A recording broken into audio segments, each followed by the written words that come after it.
La fibrillazione atriale è l'aritmia più diffusa al mondo. È un'aritmia che ha una prevalenza, un'incidenza molto elevata. Già dai 65 anni ci sono diversi casi, fino ad arrivare al di sopra dei 75 anni, per poi anche al di sopra degli 80 e 90 anni, c'è un'incidenza e una prevalenza davvero molto elevata.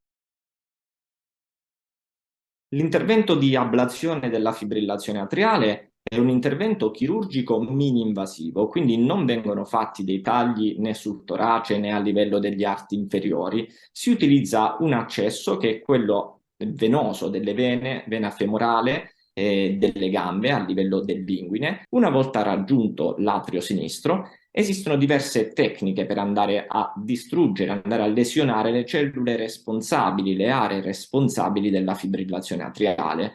Quelle più conosciute e più utilizzate sono sicuramente l'ablazione a caldo, che sarebbe la radiofrequenza, e utilizza energia termica, quindi il calore, per distruggere le cellule. Un'altra molto utilizzata è la crioablazione, cioè l'ablazione a freddo, dove con un palloncino ghiacciato andiamo a bruciare, andiamo a lesionare una lesione a freddo delle vene polmonari sempre. E infine la tecnica che sta prendendo sempre più piede, quella più nuova, è l'elettroporazione.